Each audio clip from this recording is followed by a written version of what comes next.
Hello and welcome to Original Soundchat, where video game music is a work of art. On each episode, it's our goal to help you learn about 2 soundtracks from the world of games, as well as the people, stories, and critical tracks behind them. My name is Joe DeVader. And I'm Peter Spezia. We're brought to you by Anonymous Dinosaur and Rhymes with Asia. It's time to appreciate great OSTs and the games that they come from, without getting too bogged down in music theory. Up first this week for our 2 games is 2002's Touhou Koumakyou, the embodiment of Scarlet Devil, the soft reboot of the prolific bullet hell shooter franchise, where all of the creative efforts of making the game came from one man.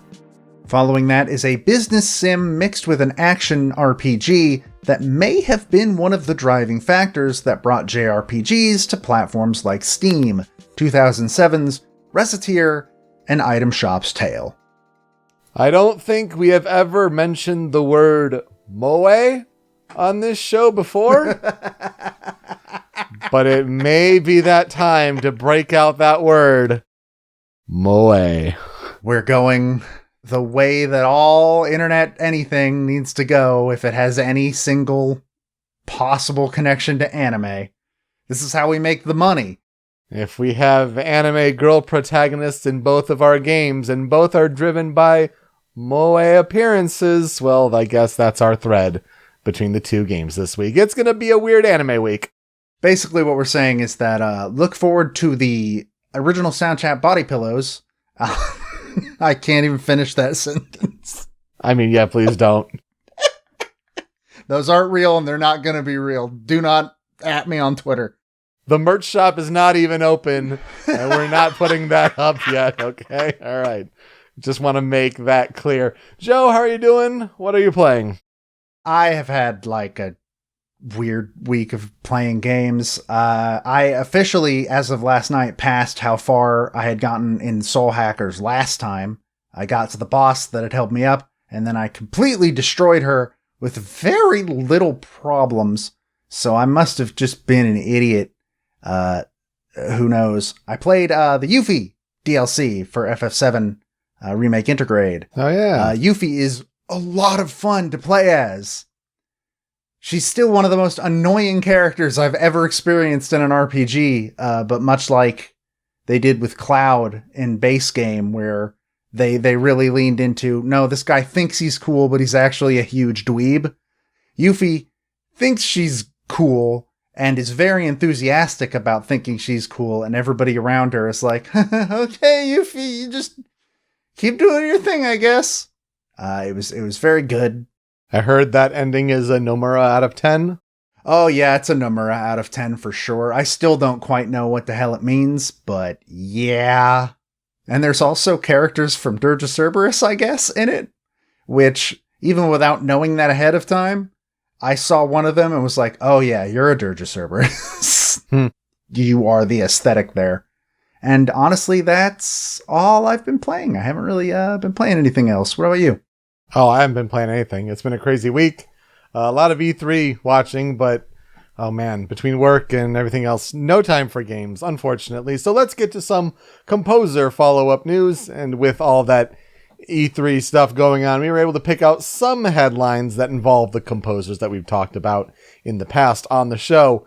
First, though, we have to mention how Kazuya from Tekken is in Super Smash Bros. As the second to last downloadable content character. Masahiro Sakurai, the director of the game, will have a presentation showing how Kazuya works on June 28th. So hopefully then they'll talk about the Tekken music. We'll get to hear about maybe who's doing some of the remixes or maybe some of the original composers on that Tekken music. We'll have more information for you then. But Joe, any Smasher Pieces update you'd like to give? Well, right now it's looking like Tekken 7 is the way to go, just in terms of ease of being able to access it and also online play, even though the online play is bad and Harada has no interest in making it good, apparently, so we found. Also, you know, it's got a campaign, it's got a story campaign that we can play. So right now, we haven't decided on anything concrete, but it's looking like it's going to be Tekken 7. You must love that it's another fighting game, though. I mean, those are short. I still don't feel like I am qualified to talk about any of them, but they're over quick. Meanwhile, speaking of over quick, it's a short game is what I'm saying. Doki Doki Literature Club shocked everyone, including me, by announcing that on June 30th, it's out for consoles as Doki Doki Literature Club Plus. It's also adding 13 new tracks to the game and new content with like side stories and stuff. I am mostly just sort of fascinated to find out how that's gonna work on not a computer. It should be very interesting. And if you'd like our thoughts on the original Doki Doki Literature Club, Joe covered that with Dan Salvato on episode 36 of Original Soundchat. So yeah, good to see that being able to be accessed by more people. Also interesting to see people try to dodge spoilers or not be good with spoilers on the internet. I don't know. It's kind of weird when you're talking about DDLC, that's for sure. Then Mario plus Rabbids Sparks of Hope leaked the morning of the Ubisoft conference that was on the Saturday. Just got put up on the Nintendo eShop briefly. So, hey, thanks, Nintendo. The sequel to Mario plus Rabbids Kingdom Battle is out in 2022 for Nintendo Switch, and Grant Kirkhope is confirmed to be back composing for the game. Yeah, I'm very excited to hear that, though I still never played the first Mario and Rabbids, despite hearing it was very good, but the rabbits have poisoned the well, and I cannot do it. I don't want to. But good for the people that were fans of this game. There's a lot of love for Mario and Rabbids, which, in the video game world, you know the game has to be good if I have to say love and Rabbids in the same sentence. Also, the footage looked really good, like Switch Pro caliber, maybe? Yeah, I saw a lot of people pointing that out, that, boy, it sure seems to look way better than you'd expect from a launch Switch. So we're just going to have to see how that comes out. And then we got confirmation from Lena Raine that on her latest project, Chicory, A Colorful Tale, which came out a couple weeks ago, the end credits track, The Mountaintop, features Emmy Evans as a vocalist, which, if that name sounds familiar to you, it's because just a few weeks ago, or like a month ago, this year, I covered her for her vocal work and lyrical work on Nier Replicant, but also we have talked to her in the past because she was also a vocalist and lyricist on Nier Automata, so that's really cool. Absolutely good to see her get more work. Then Way Forward really delivered at the Limited Run Games Showcase.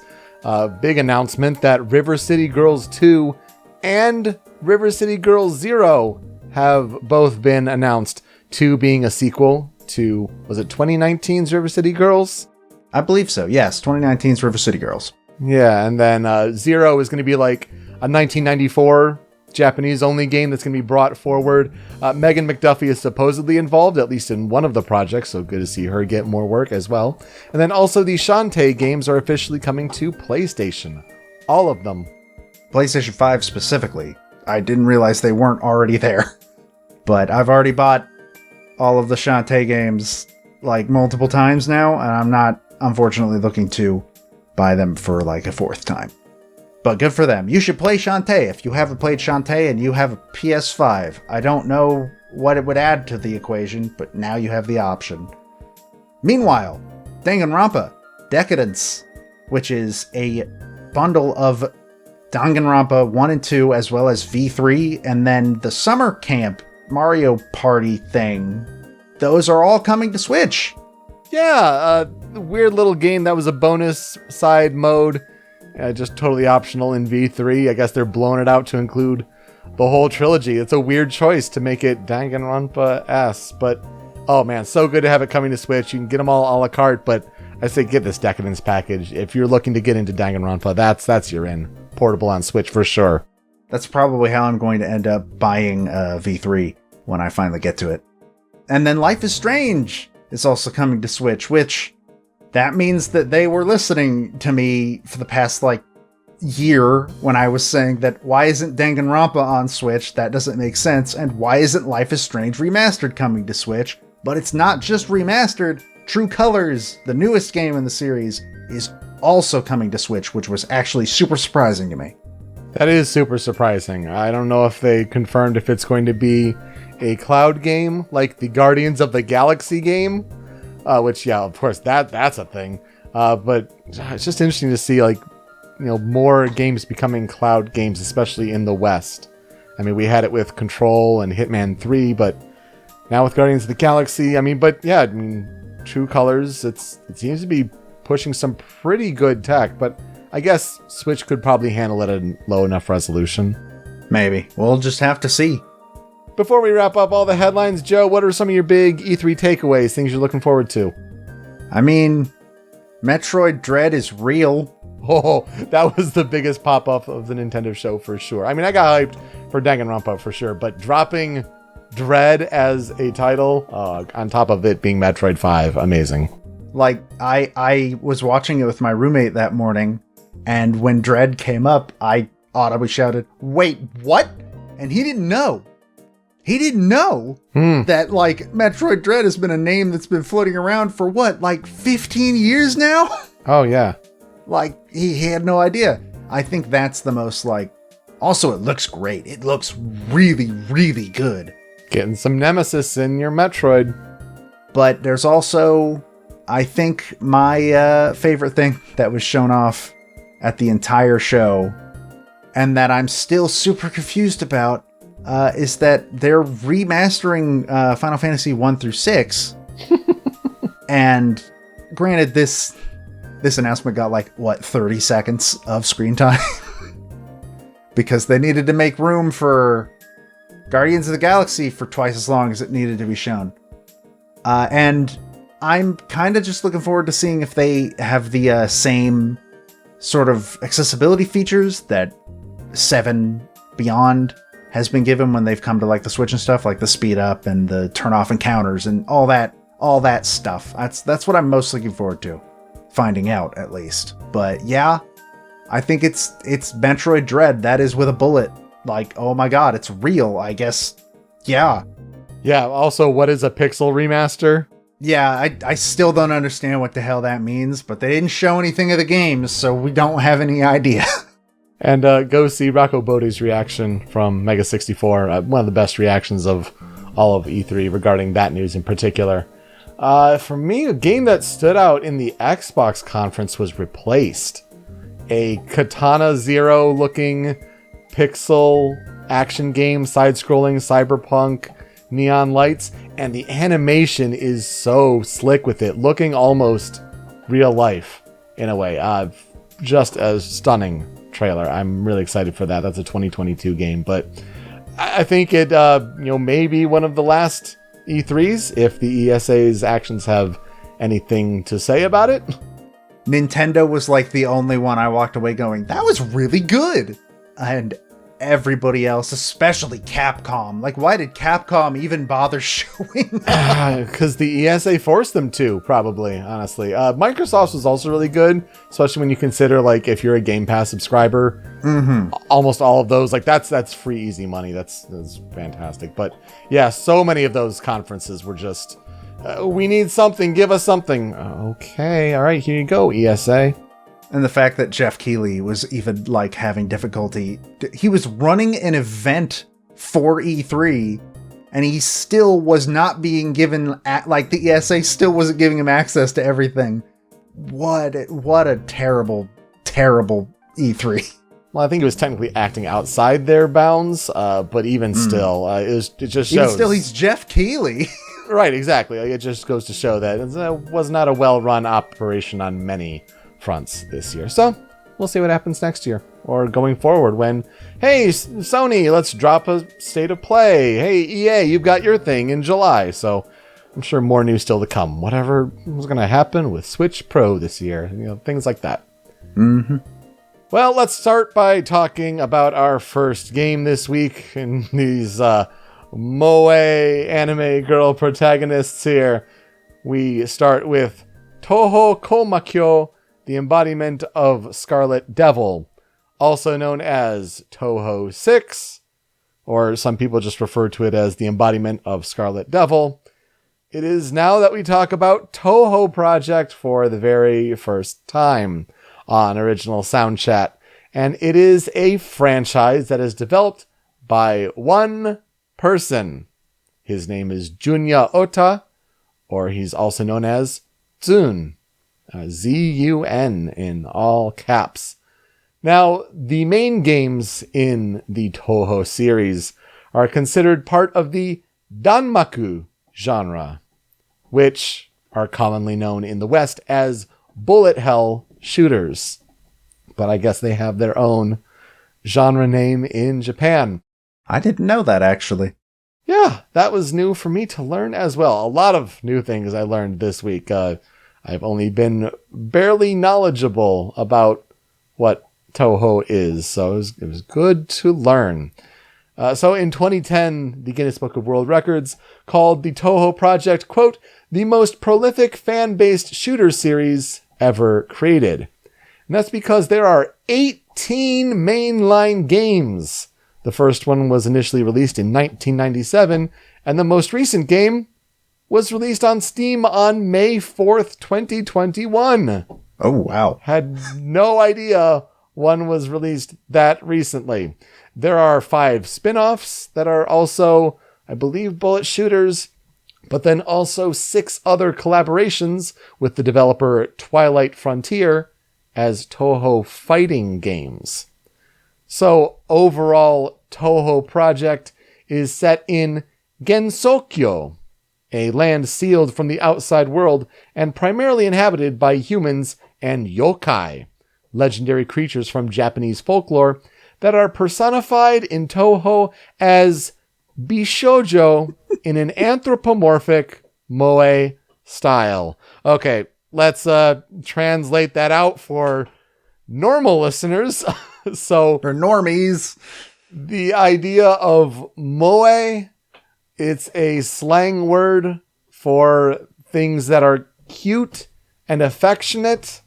In this case, these moe human traits that are applied to objects, being the anthropomorphic, so we're applying human things to objects or beings that aren't human.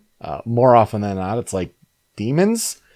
And these take the form of bishoujo, or girls that are not children, but not young adults. So they're kind of in the young girl to teenage girl range. Does that make sense?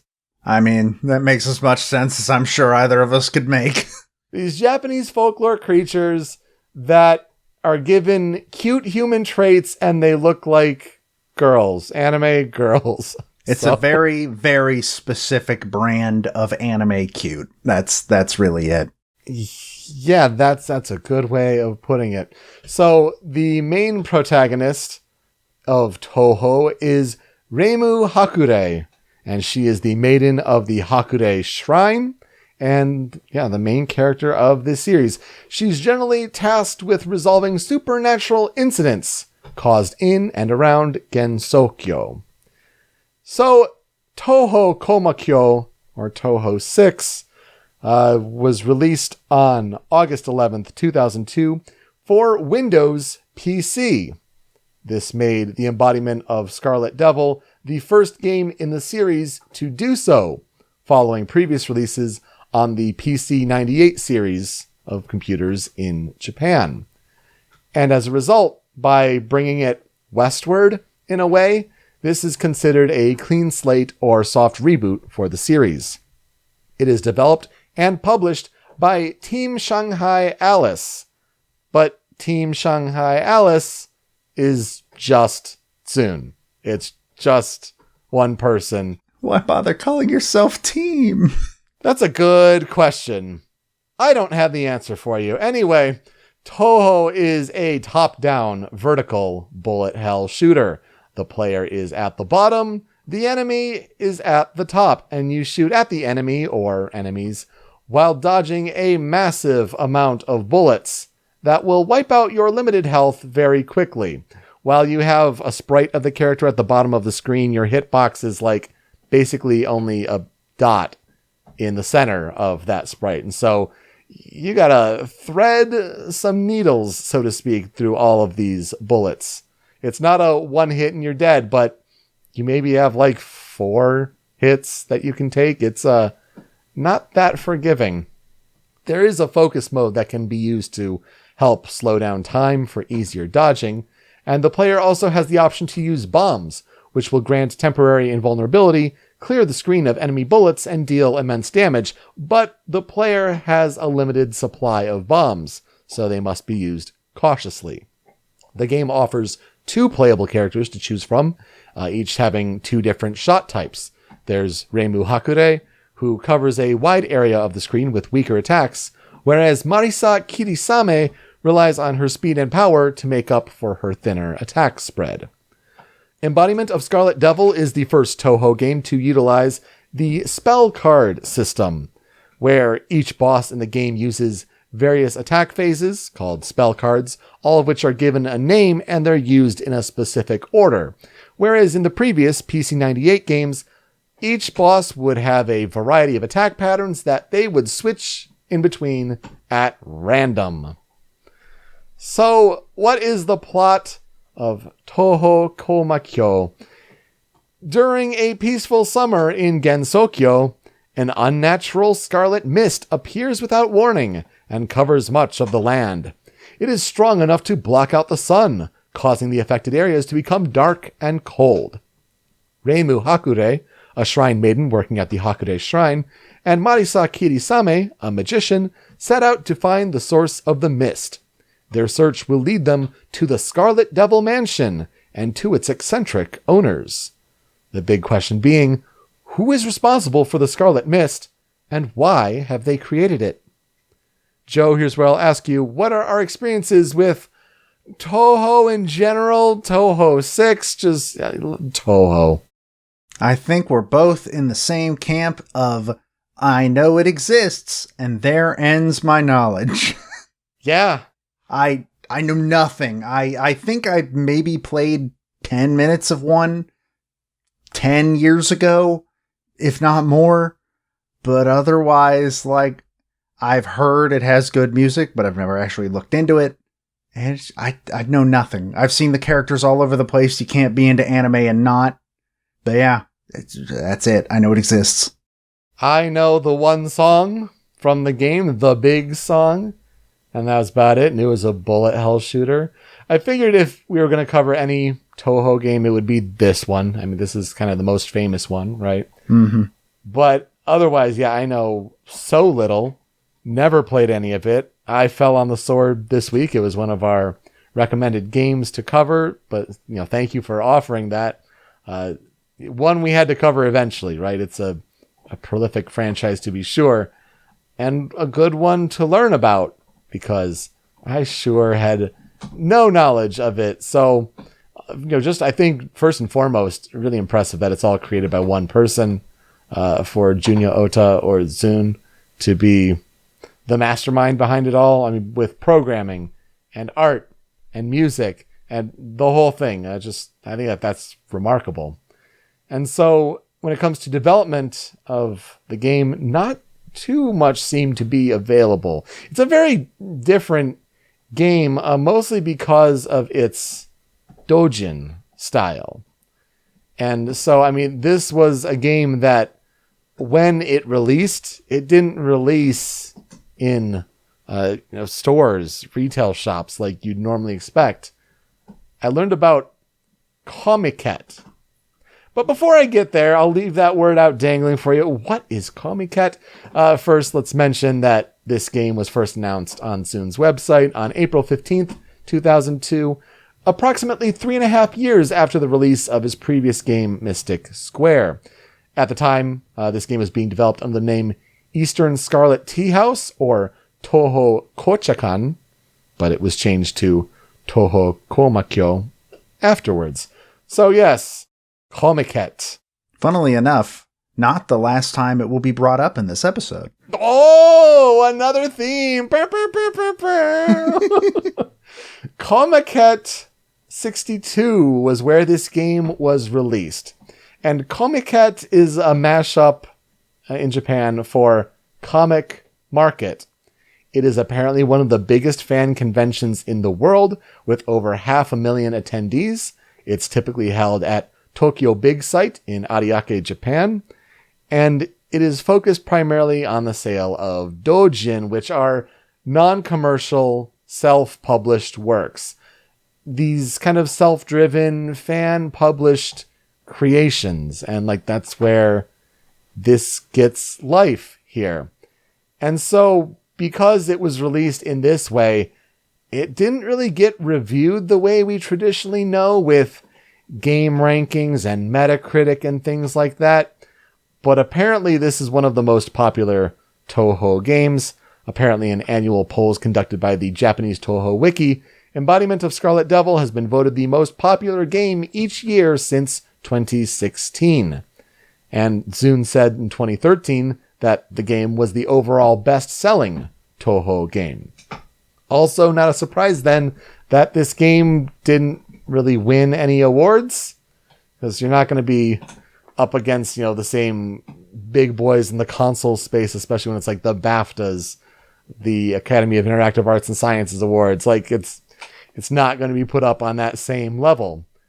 But its legacy is met with a continuation of this Touhou franchise, and this game's characters remain very popular in the franchise overall. Apparently there has been some intent to release Embodiment of Scarlet Devil on Steam, but due to a glitch, when running the game in full screen on Windows 10, the frame rate is unlimited, which causes the game to move at a speed that is unplayable. People have released fan patches not only for an English version and all that, but also to fix this. But Zune said that he was not able to fix the issue himself, and he has lost the source code for the game. Oh, oof. Never great to hear that. Yet another example of why it's tough to, keep these games going on in the future, especially when you lose the source code. It's tough for preservation. But this is, I think, a good time to talk about Jun'ya Ota, the composer of the game, and the artist and the programmer, just the driving force. He does go by the alias Zune, which is kind of like an arcadeification of his name. If you think about how with Z-U-N in caps, it's almost like the 3 letters that you put in on high score screens in the arcades. He also sometimes refers to himself as the Hakure Kanushi, or the head priest of the Hakure Shrine. That's a choice also. He was born on March 18th, 1977 in Hakuba, Nagano Prefecture in Japan. And he said he was raised as a normal countryside kid. His first exposure to video games was in 1982, 1983, where he played Game & Watch and arcade games in the ski resorts in Hakuba. Later, his parents bought him a Famicom, and he claims that Sonson, Super Mario Bros., and Street Fighter II were the games that left the greatest impression on him during this period. He learned to play music with the Electone. It's been a long time since that old friend has come out. But put another one on the board. Yeah. His parents bought one, so he learned on that. And then he played the trumpet as part of a wind instruments ensemble in elementary school. He started composing his own pieces of music in junior high school. And then he started developing his own games in high school. See, he was part of the school's orchestra club, and he wanted to create music for video games. I mean, he has this passion for composing, and so learn about making his games, but he didn't know anybody else who was making games that he could put his music in, so he made his own games for this purpose, to put music in his own games. That's really neat. I like that. It's adorable. He ended up attending Tokyo Denki University, where he majored in mathematics, and he developed his first Touhou game there. Ultimately then graduated, where he applied for work as a programmer at Taito. He got that position in 1998 by showing his interviewer the Touhou games that he had created at university, after which he was hired immediately. He worked there until 2007. He helped work on Greatest Striker, Magic Pangle, The Quest for Color, Bujingai, Graffiti Kingdom, and Exit. No games I have ever heard of from Taito. Bujingai sounds sort of familiar, but I don't know why. Other than that, yeah, I have nothing. Maybe Taito games didn't come out as much here in the West. He also worked on some other games that were ultimately canceled. But the Embodiment of Scarlet Devil would be released after a hiatus caused by the first few years of working for Taito, as the company didn't like his attention being divided between work and his Touhou games. There must have been some leniency at some point, but yeah, for the first few years of working there, Touhou games did not get made. He left Taito, though, because he did not enjoy working at the company, and also Touhou was successful enough at that point for him to make a living from it. So it was something that he didn't plan on being, a career making these Touhou games, but what started as a passion project became a life's work. He is a big beer enthusiast. The Kirin brand is his favorite. It's a Japanese beer, Kirin. I'd never heard of it. And one of his fondest career ambitions is to open a brew pub. They talk about he's made his own Touhou beer. He writes reviews for magazines. He's a big beer fan. He thinks, Tsune didn't really make some Touhou games. Beer did. He is married with a son and daughter, and you can follow Jun'ya Ota or Tsune on Twitter at Korindo, Korindo. His discography of what he's worked on as far as music compositions, let's just say Touhou. Yeah, just all of Touhou. All of it. That's the big thing. The soundtrack research for this game is really interesting because it doesn't really have an official soundtrack release per se, but it's more like music that happened to come bundled with the PC game. And it was really interesting to learn how the game's soundtrack was originally made with the Roland SC88 Pro MIDI module. These are MIDI files that you put in there, the computer reads and then interprets the MIDI files, because they're not, audio necessarily. It's a bunch of notes and dictation, and at this time play this at this volume. But before the game's release, Zune arranged and re-recorded the tracks using the Roland Edirol SD90, which was a module that he got in late 2001. So 2 separate versions of the soundtrack with 17 tracks each were included in the game. You have the Wave version, which was based on that Edirol SD90, that later arrangement of the soundtrack, and this would mark a significant step up from the FM synthesis that Tsune used for his previous PC-98 games. But the MIDI version is based on his original vision of the compositions and would only play correctly on an SC88 Pro, the actual module itself. For what it's worth, other games that were made with this same MIDI module include Mother 3, which we've talked about on the show before, and the Pokemon games for Game Boy Advance, being Ruby Sapphire Emerald and Fire Red Leaf Green. So it does have some flexibility. And if you're wondering, what do these original compositions sound like? You can find them in a few places online, including YouTube. We'll play one for you here as we get soon to the 5 critical tracks. But yeah, it sounds like a few pitches different, and it's notably different instruments. It's pretty neat to see, but primarily we're going to talk about the Wave version of these tracks because those are the ones that I think are the default in the game. Those are the ones that most people know. I just wanted to point out that there's a whole other version of this soundtrack based on MIDI dictation and how it gets interpreted by a machine. And yeah, some people had those means and they recorded it based on that. And it's really neat to hear. You will get to hear this soon in the Critical 5. But first, I'd like to thank our friends Kirby and Zero Ranma, who really helped with tracking down information on this game. Touhou fans there, whereas I am not. So I wanted to send my thanks their way as far as the assistance they provided for this episode. All right, let's get to the 5 critical tracks for Touhou Koumakyou, the embodiment of Scarlet Devil. And we start with the first track. This is Tomboyish Girl in Love.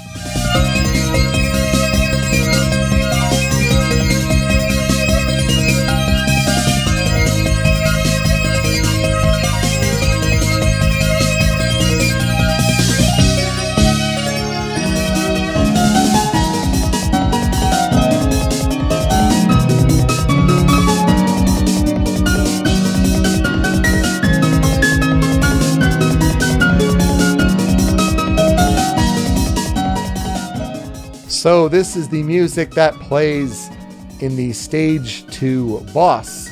It's also known as Sirono's theme. Sometimes, because Tsune, writes these games in Japanese, sometimes the translation is a little wonky, so sometimes it translates out to Beloved Tomboyish Girl. Beloved, in love, you see it kind of both ways, different places. To me, this one kind of sounds a bit like a Street Fighter theme. Not necessarily like a Guile per se, but the kind of energy here sounds like a theme that would play in a Street Fighter match. I don't know. Do you get that sense? Sort of. It definitely has a fighting game vibe to it. Mm-hmm. I could easily hear this in like a Marvel vs. Capcom game as well. The more recent ones, and with not midis from 2003, but you get what I mean. Mm-hmm. Like that's the vibe I get from it. I think, yeah, I agree with that. Yeah. So now that you kind of have heard this instrument set and how this sounds like, here is an example of how this SC88 Pro MIDI version of the song sounds.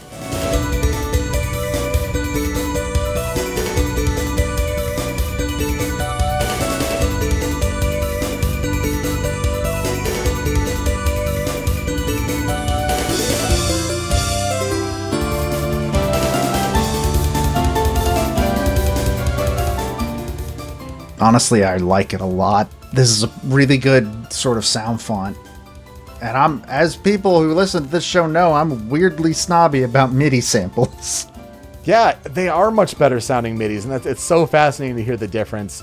Yeah, a few pitch shifted down, and I think, honestly, a better key for the song. So it's really interesting to hear, like, what Tsune's original vision, or at least ear, for the song was.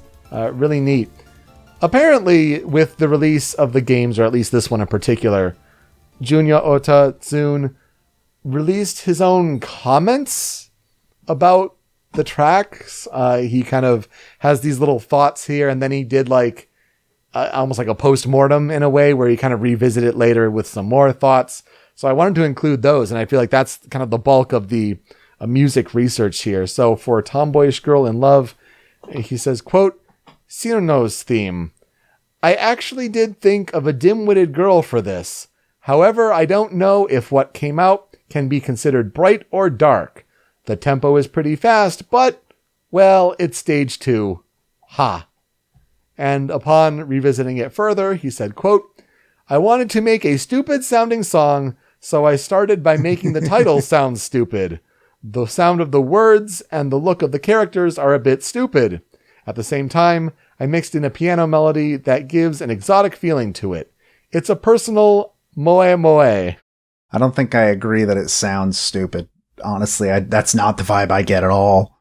Yeah, not at all. It sounds actually really neat. Definitely, I think you're right. Like a fighting game kind of track for a character or a fight, whichever it is. Number 2 on the Critical 5. Let's get to this one. This is Shanghai Tea House Chinese Tea.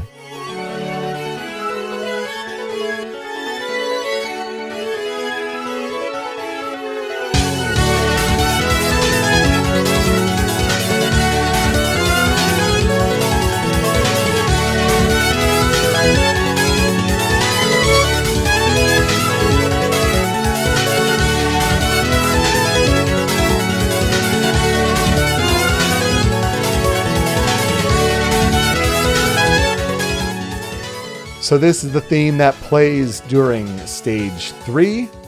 It's kind of neat how it has a slower start to this one. And then just, gives way to this really neat drop I think when you have a title that's like Shanghai Tea House, Chinese tea, maybe the intent was to be a little more Chinese themed with the music, but I think it actually sounds more Spanish in a way. And maybe that's just the arrangement of this type of MIDI in particular.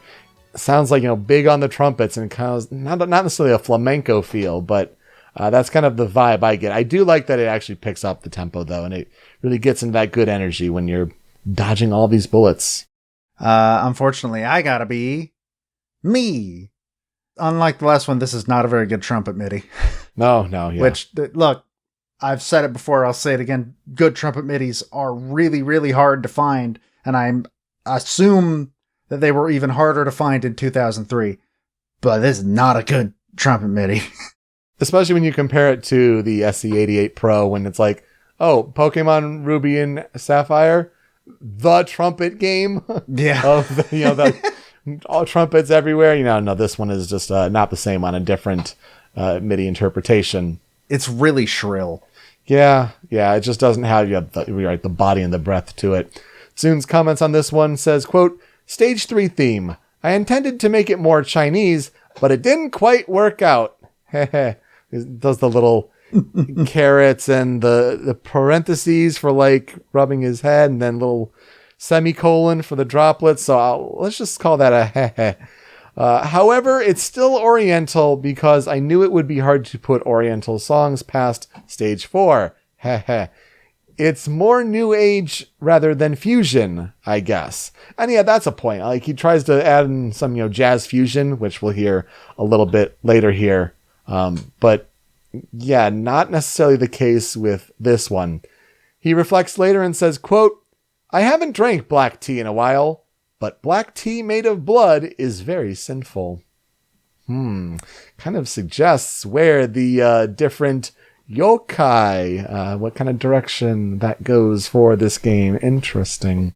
Can you imagine reading that sentence in literally any other context? No. Actually, no. And that would be a, well, I need to see myself out moment. And that's Touhou for you. Let's get to number 3 on their Critical 5. This is Shanghai Alice of Meiji 17.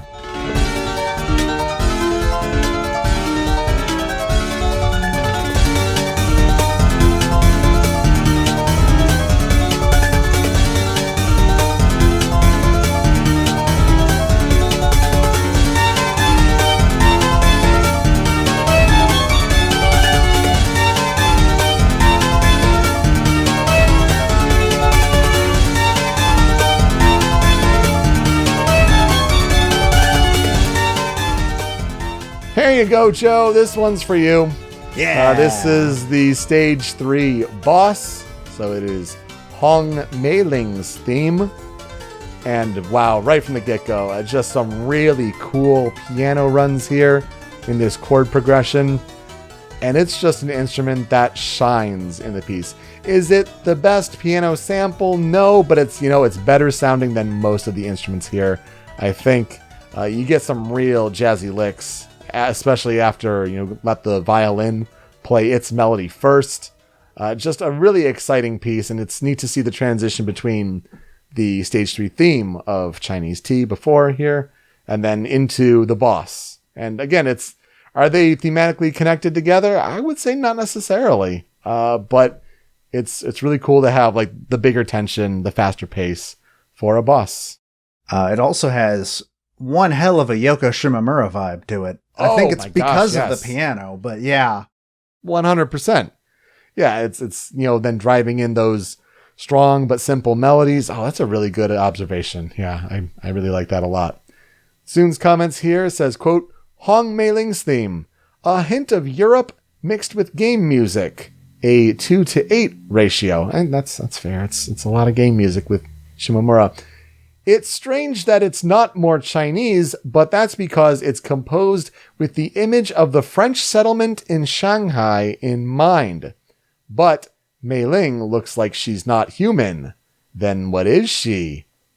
Like, parentheses, These little utterances. Interesting. But as we move on to the last couple here, we get to some of the big, more famous songs in the game. Number 4 on the Critical 5 for Touhou Koumakyou. This is Septet for the Dead Princess.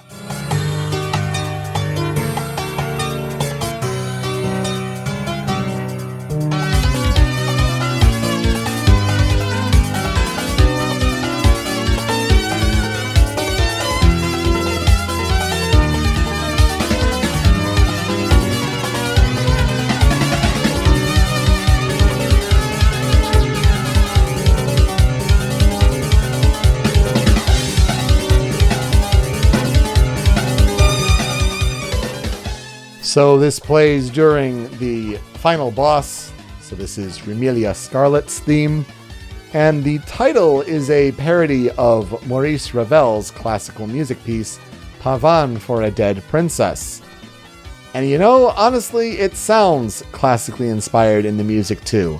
When you think of Ravel, who composed Bolero, you love to hear a trumpet coming in. Again, could it be a better trumpet? Sure, but I think it's a neat instrument, especially with the kind of piano syncopated rhythm at the beginning. Just a neat piece overall, especially for a final boss. It's not like dark and ominous, but it gives you this really kind of a little bit of a jazzy flair in there, and I like that a lot. Honestly, I think while it is obviously the same MIDI for the trumpets, I think they're used to better effect in this song, like way better effect. Maybe it's just the instruments it's being paired with? I don't know. Yeah, or maybe it has this like little sense of what they're trying to emulate as vibrato in a little way. It kind of gives it a bit more of a computerized artistry in a way. That's my take on it, at least. That makes sense to me. That could very much be the case. Tsun's thought on this one, quote, Recettear Scarlet's theme. With this, I tried for a "this is the end" feeling. I didn't want it to be regal or ominous, which is normal for a final stage, so I made it jazz fusion based with a hint of lolly. Wait, that's not any different than normal. Oh, Tsun. He says, its melody is easy for even me to get, so I like this song. I'm with you there. It's a good one. It is a very good song. But we get to the song to wrap up the Critical 5 for Touhou 6. This is, of course, UN Owen Was Her.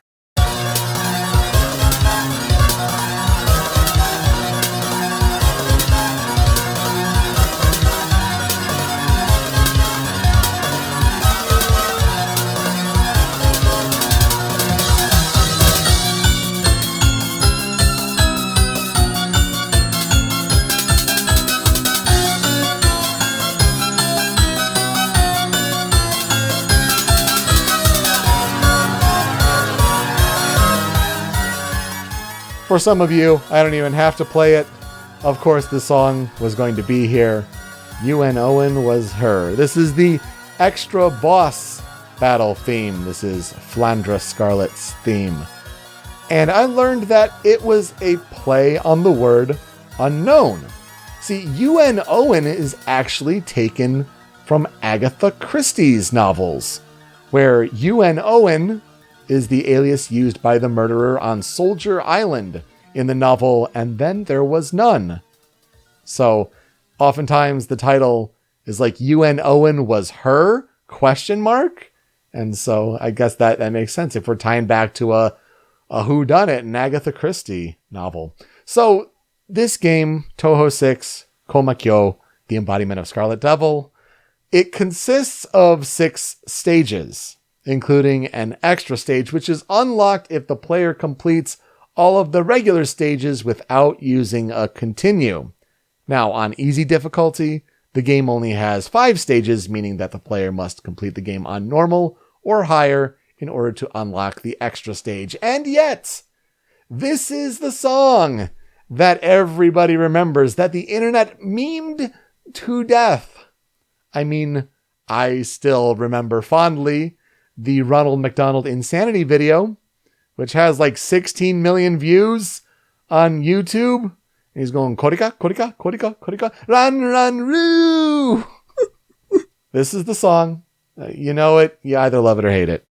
So, am I to understand? Because I've never heard this song.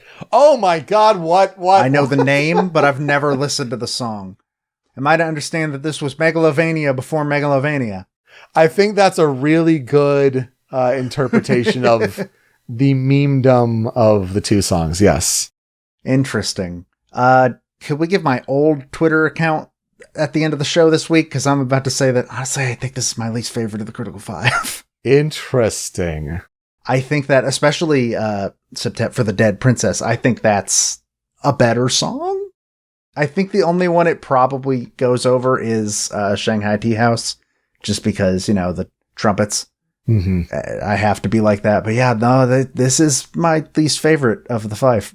Oh my gosh. Yeah, I think it's my favorite, but mostly that's just because of the recognizability and hearing this song many times before.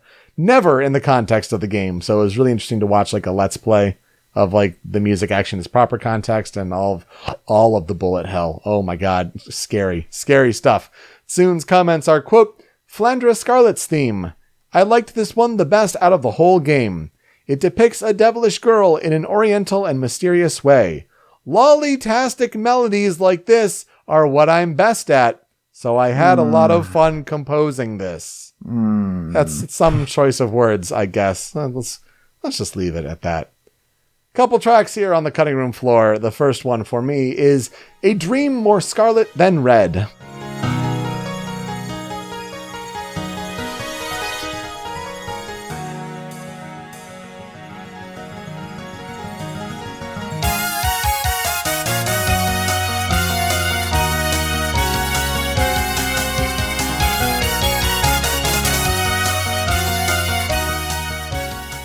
This is the title theme of the game, plays on the title screen, and it sometimes translates out to Scarlet Beyond a Crimson Dream. That's two interpretations. That's fine. But yeah, it has this kind of gentle harp-like melody in the beginning that really gives way to this brighter melody. Soon's thoughts are, quote, the title theme. It's Japanese feeling, but it's Touhou, parentheses, Eastern. Sidebar. That's apparently what Touhou translates out to, is Eastern or Oriental. So he continues and says, no, really. However, it's not like the game is. This doesn't sound like a shooting game piece. For that matter, is having a song on the title screen even necessary at all? Laughs. This is a neat song. I like the song a lot. It doesn't sound like main menu, but sure. Yeah, I think that's the biggest thing. It's like, it sounds really nice. I think it's important to kind of open up the musical experience for those who are going to play the game on the title screen, but it doesn't sound like it belongs there. If anything does sound like it belongs there, it is the other one here on the cutting room floor for me, and that is Apparitions Stalk the Night.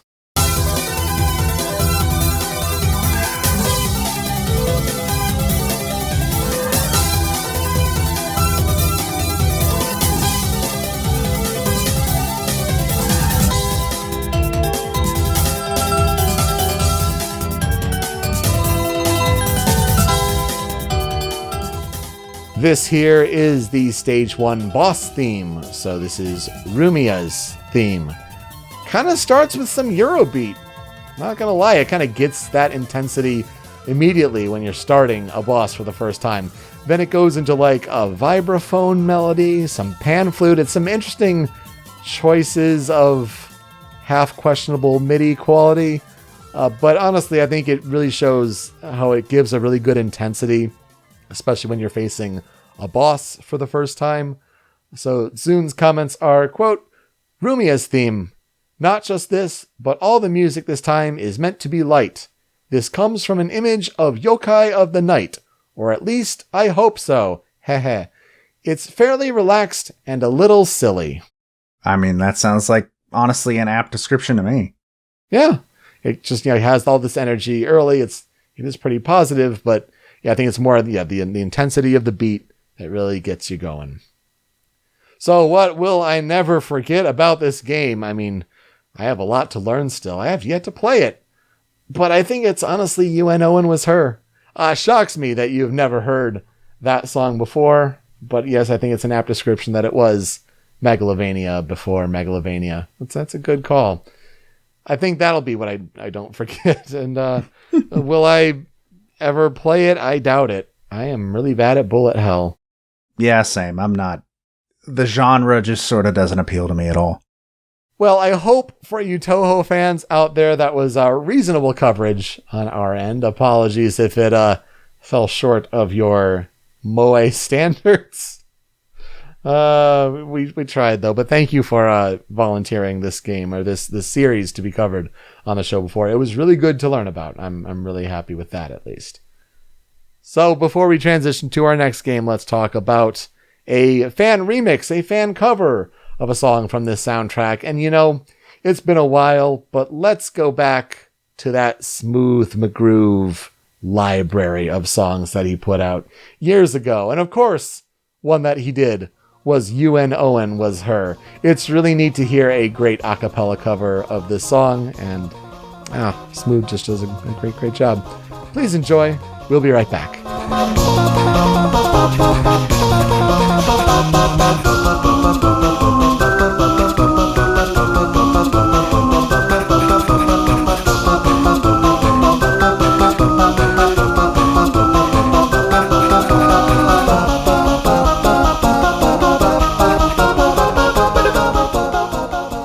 Going from one anime game to another, let's talk about Recettear and Item Shop's Tale. Now, you may be wondering, Joe, why this one?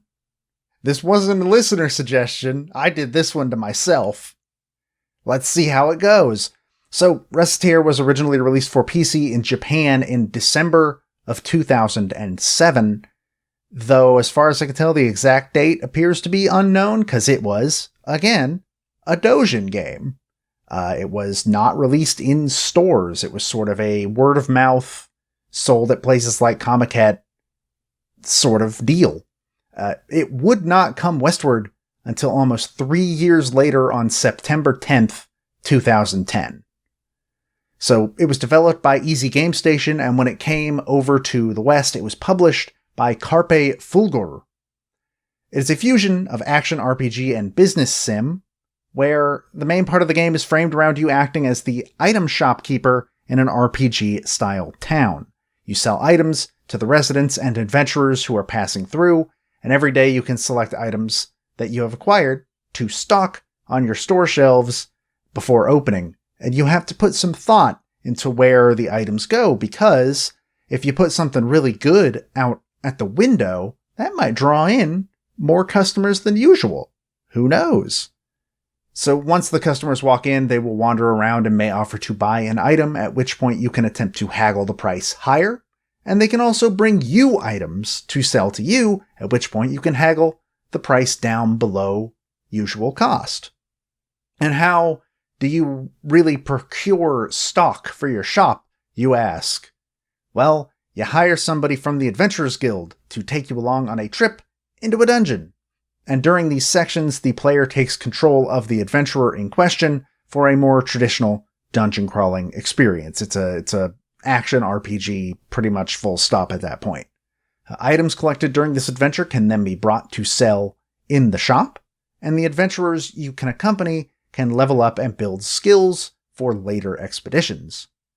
As for the story of Recettear, Recettear follows a girl named Recette Lemongrass, a lazy, airheaded girl whose father has recently gone missing after deciding to attempt being an adventurer. Unfortunately for Recette, her father also owes a large debt to the company Term Finance, and with him gone, that debt has now moved to her. So one night, a representative of Term, a fairy named Tyr, appears at her home and makes the decision that Recette will be converting her home into an item shop in order to earn money and pay off her father's debt of 820,000 pix, which is the in-game currency. And this has to happen within 1 month, or she's risking losing her home. Fun, good start to your game about cute things. Recette, while not being brought into this of her own volition, she actually gets weirdly into the idea, and she agrees to run the shop alongside Tyr. And she names the shop Recettear, which is a portmanteau of both of their names, And much to Tyr's chagrin, because if you mispronounce that name, you get a very different idea of what kind of business happens there, because some might read it as Recettear or racketeering. So that's a very quick description of the story, because that's really all there is to it. So this is where I will ask, Peter, what are your experiences with Recettear? It is a game that I think you introduced to me. I think I have it somewhere in my Steam library, but I've never played it. It was nice to revisit it. Hearing some of the tracks, I'm like, oh yeah, that sounds familiar from interactions we've had in the past with podcasts past and whatnot. I do associate this game with you specifically. Interesting. I have no memory of that, but that makes sense. It does sound like something I do. I believe Recettear is one of those games where if you have a Steam account, it's very likely you own Recettear. You might not have ever played it. You might not remember buying it. You probably have it in your Steam library somewhere. It's just one of those games. That's really all I remember it for. Steam says I have 3.6 hours logged into the game. I'm pretty sure that was from a decade ago. And I imagine a lot of that was sitting on a pause menu, so if I had to guess, it's actually more like 2 hours. And I feel like that's most people's experience with Recettear. It's, I have this game, never really played it, but I have it.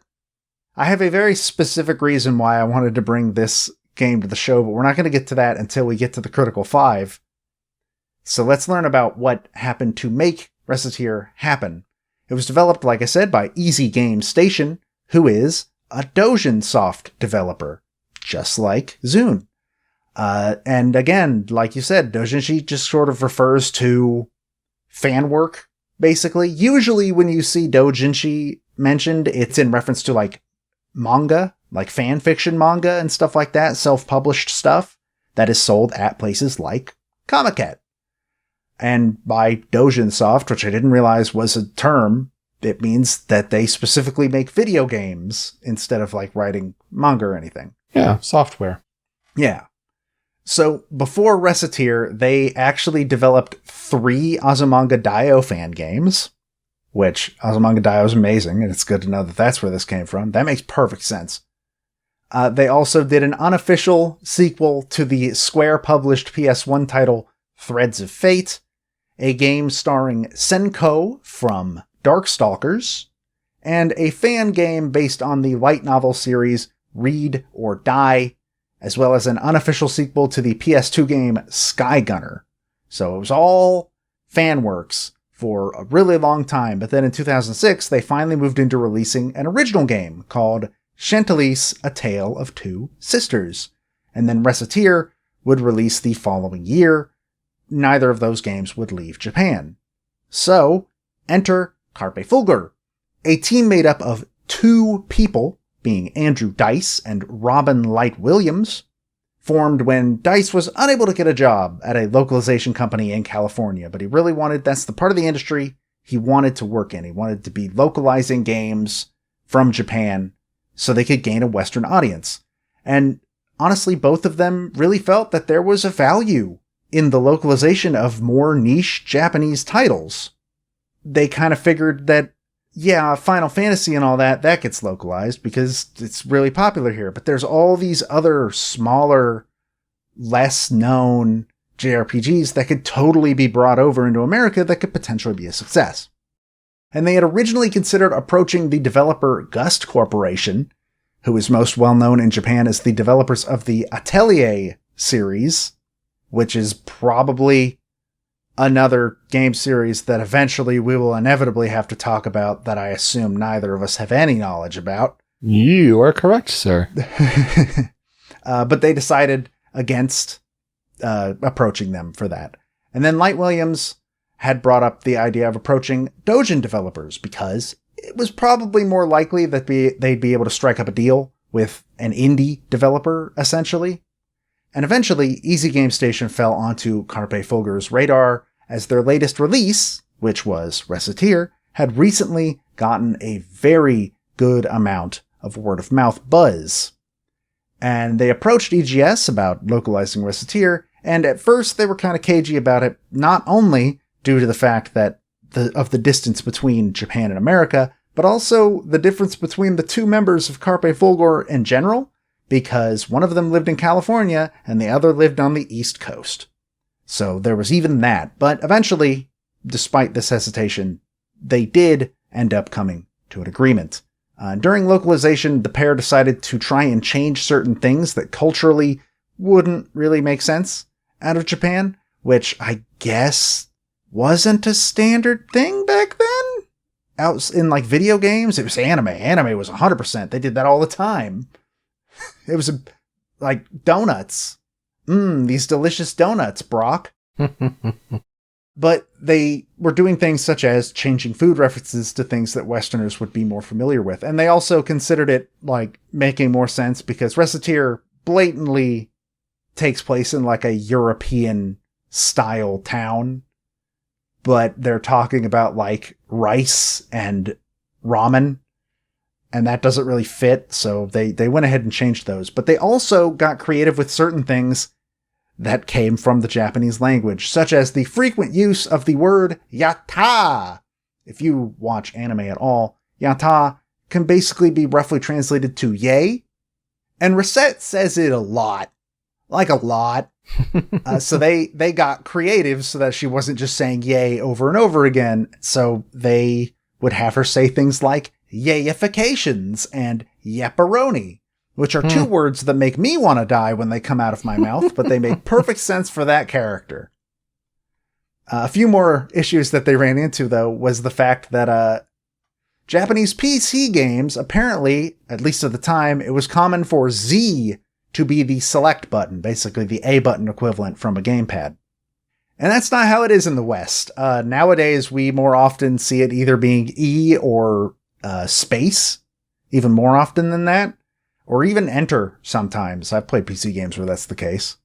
But all in all, according to DICE, the localization of Recettear costed less than $10,000, which is pretty good for bringing an entire game over. They were confident that they would be able to recoup this money in sales, though they weren't confident enough to try and figure out how to do a physical release. So they figured the best place for Recettear in the West would be going through digital distribution, which was a market that at the time was kind of a lot more up and coming than we remember now. And due to multiple factors, including a high rate of piracy for games like this, Carpe Fulgur felt that their optimistic estimation for how many copies they'd sell to make back their money was about 10,000 copies. That's all they needed to sell. And if you've listened to the show at all, you know that that is nothing. That is nothing in terms of video games. This was, by their calculation, the minimum amount they would have to sell to justify continuing to operate within the industry as a localization team. And then, it turns out they were wrong, because within a month of being put up for pre-order, Recettear and Item Shop's Tale had sold 26,000 copies. And then in 2010, near the tail end of the year, around when it came out, a Steam sale put it as being sold at a discount, and at that point it sold another 100,000 copies. Oh, wow. It should also be noted that Recettear is actually considered to be kind of a game changer in terms of Steam, which I had no idea that this was the case, but it was the very first Japanese indie title to ever be sold on the service. Ever. Oh my gosh, wow. So this game is considered to be one that sort of opened some doors for some folks, which that's really cool. I had no idea how much impact this game actually had. It was well received upon its release over here, though. It currently sits at an 84 on Game Rankings and an 82 on Metacritic. A lot of praise was given to the fact that the game had managed to make the mundane act of running a store into a fun experience, though a lot of criticism was thrown at the game's really repetitive and randomly generated dungeons, which I have vague memories of that checking out. It didn't win any awards, but it was apparently given an honorable mention in 2011 at IGF in 2 categories, being Excellence of Design and the Seamus McNally Grand Prize. The current states of both Easy Game Station and Carpe Fulgur, kind of hard to find, but they don't look great. EGS would go on to develop 2 more games, with 2008's Angel Express, or Tokyu Tenchi, which was notably brought westward, but not by Carpe Fulgur. And in 2013, they released the game Okotos. Their Wikipedia article lists an unreleased game called Territoire, for which there is still a demo available on their website, but there's no way to tell, as far as I can see, if it's just still in development or if it got straight up canceled. No way to tell.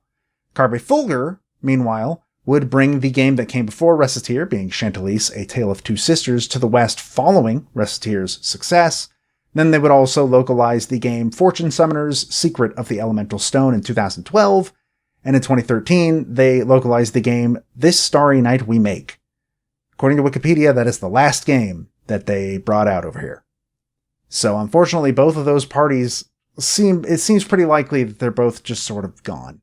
Overall, though, Recettear, again, like I said, it's that game that everybody owns on Steam, and you probably don't even remember that you own it on Steam. So the composers for the music in Recettear is a band called M-Box, M_box. It is a group made up of the artists Araibear, DJ Catrave, Hiro, Jun, Kamo2, Niya, Enmiki, Sarumoto, and Sugawara. And outside of this information, these people don't exist. There is nothing. I guess this is just like a trend for Dojin games, maybe? Unless you hit it big like Touhou. Yeah, I genuinely, like, they've done nothing else other than Chantilly's, Recettear, and Angel Express. Or at least according to VGMDB. But also, they apparently contributed to an arranged album based on the Gradius series at one point.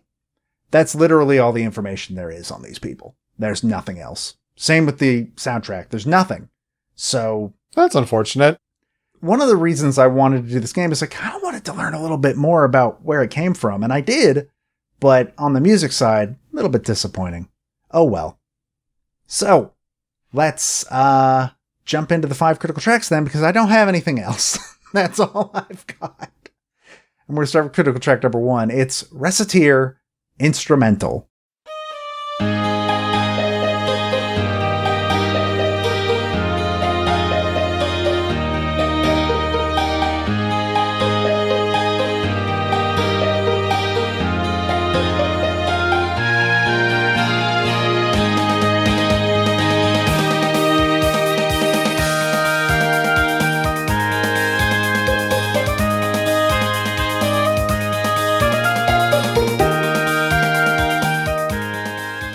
I kind of like this song. It's nice and peaceful and kind of bouncy, but it's also, you know, this is the most mid-2000s JRPG song I've ever heard in my entire life. Like, does that make sense? Do you get where I'm coming from? Yeah, kind of like Tales vibes, if that makes sense. Yeah. It's just throwing in your face that we are a JRPG. And there's nothing wrong with that. I really like the carefree aesthetic, though. The main thing that it really gets me is it sounds like the starting town of a JRPG, which I guess makes sense because you're running an item shop probably in a starting town. Yeah, it definitely has that vibe for sure. And it's a nice calming set of instruments. And, you know, compared to the last game, granted, we're, you know, several years away from that, but it sounds much nicer. It sounds really good. But it's okay. We're going to get into a less nice sounding MIDI here in a second with critical track number 2, Closed.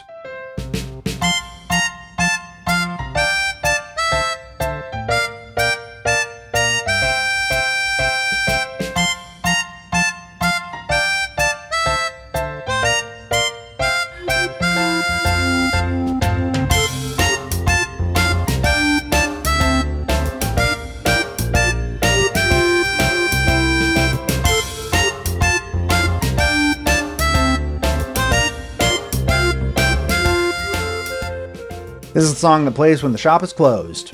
I believe that is at the beginning of the day for the most part, before you open up. To this day, I will every once in a while find myself whistling this tune. And it's not like one of those moments where it's like, what's that from? Why is that in my head? No. I know exactly where it's from every time it comes up in my head. I've put maybe 2 hours into this game, and that was a decade ago. This song will never leave my head. Ever. It's just there forever. This is the reason why this game got brought to the show. Because I essentially had the equivalence of waking up in a cold sweat with this theme running in the back of my mind. And that's not exactly how it happened, obviously, but like, this is the song. This is the song that Recettear has cursed me with for the rest of my life. And it's pretty catchy. I like it. Though that melodica MIDI is very shrill to go back to. Like, whoa, boy. It stands out for sure. And I think maybe it'll make you happy to know that this is the one where I heard, like, oh yeah, this song. I remember this song and I haven't played the game. Like, what does that say about the power of this earworm? It's just completely impossible to forget this song ever. Even all the YouTube comments on this song where people going like, I still can't get this song out of my head. Just spontaneously, I start whistling it for no reason. And now I have passed that curse on to everybody that listens to this show. You're welcome. Anyways, let's move on to critical track number 3. It's Discount Now.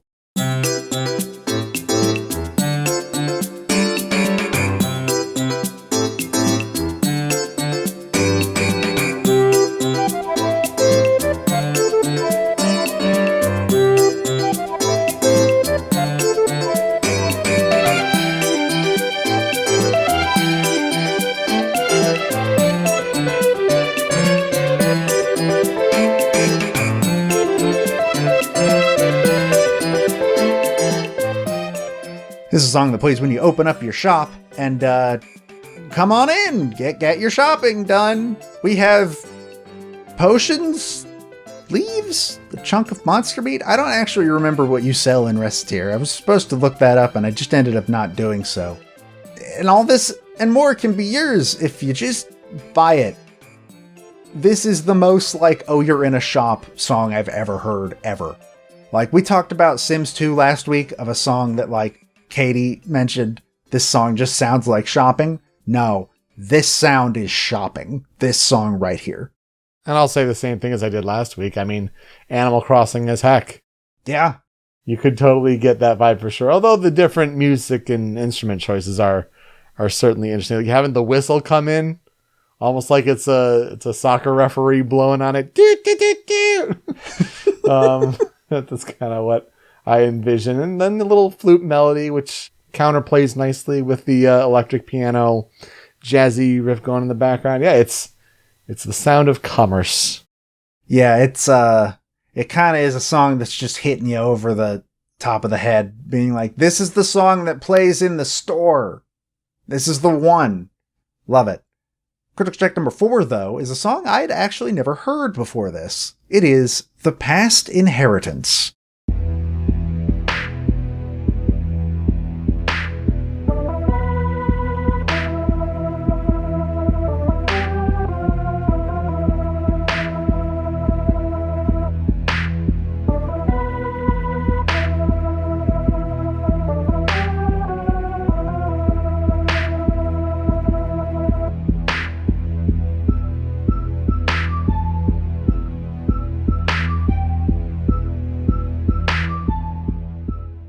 This is the music that plays in the Ruins dungeon.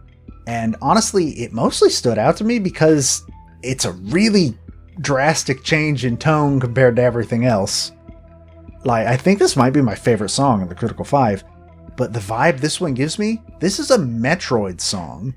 1000% a Metroid piece, especially after coming off a reveal of Metroid Dread. Yeah, it's easy for us to go there. And yeah, the instrument at the beginning, like, yeah, you're kind of getting the low vibe, but then what comes in for the melody is like, oh yeah, Metroid for sure. I think you're absolutely right. It does totally stand out as being very, very different. And that's a really good thing. Shows some diversity and breadth. Yeah. I could hear this song in Super Metroid specifically. That's what this, or maybe Metroid Fusion. One of the GBA ones, possibly. Oh, yeah, fusion. Definitely, yes. For our final critical track number 5, it's Recettear full version. ちっちゃな頃パパがくれたこのキャンドルさレジの横のオープンの看板につけたよおとぎ話のお姫様も白馬に乗った王子様も誰も見つけられなかったアイテム探した This is, of course, the same song as the opening, but now with vocals, and it's the credits. Honestly, part of me's just kind of shocked that a low-budget doujin game has a vocal song for its credits. Like, that's actually legit kind of impressive. The vocals provided by Sora Yuizuki, who I looked into her to see if she'd done anything else, and it's just a lot of, like, anime adaptation games, like a lot of branded licensed games. Her vocals are very anime. Yeah. They're really, really, really anime. You say it might not make sense, but it absolutely makes sense. It kind of sounds like the Japanese version of Roll in Tatsunoko vs. Capcom. Yeah. Like that kind of young girl singing anime vibe, yes. Yeah, I think it's pretty cool that it's here. Like, genuinely, that's the reason it's on the Critical 5. I did not expect this game to have a vocal theme at any point. It's neat. Alright, tracks of the cutting room floor. I got 2 of them. Let's get into the first one, that is Stalking.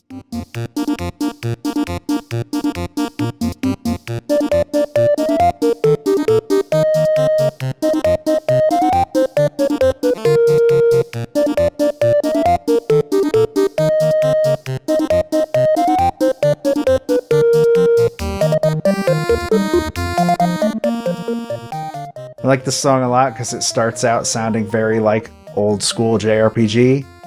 Like it sounds like they were directly referencing like a lot of the JRPGs that probably inspired Recettear in general. And I don't know, I really, really like the chiptuniness, especially at the beginning. It's a fun, bouncy theme. The melody that comes in is doing some fun things with the panning too. It's one thing to just be like, yeah, here's an 8-bit NES sounding instrument, but getting a different kind of synth in there and have it bounce around the headspace is pretty neat. Yeah. Meanwhile, my other track on the cutting room floor is Midnight.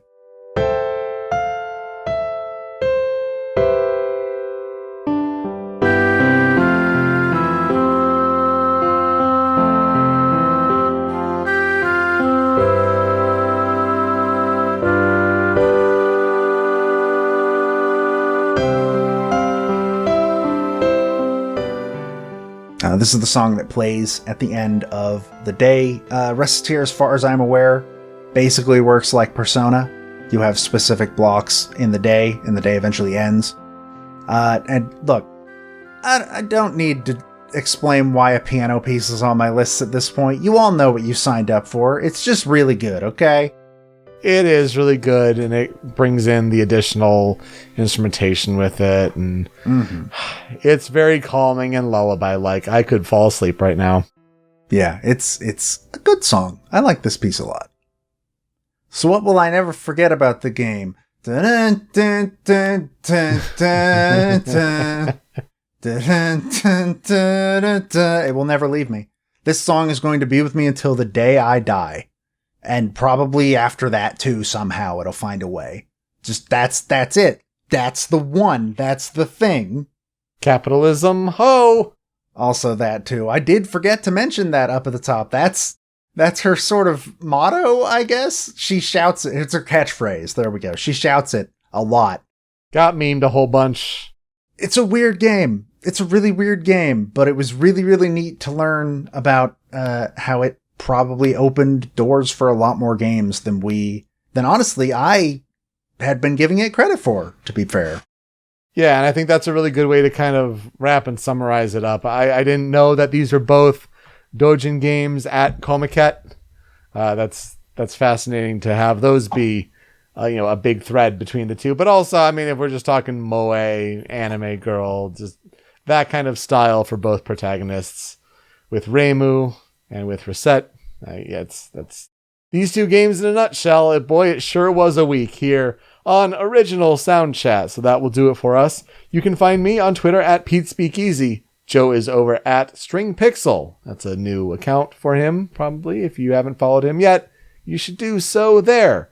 The video version of the show is on the Rhymes with Asia YouTube channel, but you really want that MP3 podcast version hosted by Anonymous Dinosaur at anondino.squarespace.com. It's where Joe's other podcast, Smasherpieces, is hosted. You can find Smasherpieces and Original Soundchat wherever you get your podcast services. Podcasts around the globe, Apple Podcasts, Google Podcasts, even on Spotify, where we have the feed with episodes and whatnot, but also a big Spotify playlist where if we cover a song and it's from a video game on this show and it's on Spotify, it's going on the playlist. Joe, are we adding anything this week? So Recettear, get ready for your surprised face. It's not on Spotify. I know that a bunch of Touhou stuff was recently put on Spotify, but I honestly can't tell if Embodiment of Scarlet Devil is one of the ones that ended up on there. I might need to do some digging to see if it's just all in kanji and that's why I can't find it. But for now, I'm going to say probably not. Interesting. We'll have to see. And again, it's a massive playlist already, so you should be listening to it if you are not already. When you're done listening, you can find us on social media at Soundchat OST. Leave some feedback for us, how we're doing with these episodes, how I butchered the Touhou coverage maybe to your liking. I'm sorry in advance. And also suggestions that you'd like us to cover in the future as far as games. I mean, Touhou is one of them for sure. And we're covering more this year. It's one of our big 2021 goals. We'll get our merch site hopefully up and running soon. Same thing with getting you bonus tracks. But until then, Joe, who are we talking about next week? Next week, I will be talking about Harumi Fujita. I will be talking about Mike Peacock. Oh, yes. More good games to cover on Original Soundchat. All right, Joe, let's play us out. I have never in the entire history of this show been more shocked to find a song that can be used for a transition. And also, this seems to be the only fan remix of any song on this soundtrack anywhere on the internet.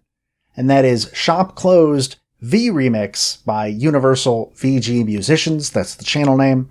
And luckily, it is pretty good. And of course, it would be this song. Why wouldn't it be this song? This is the one. It must mean that everyone finds it so very catchy. Thanks so much for listening this week on Original Soundchat. We'll see you next time. Take care.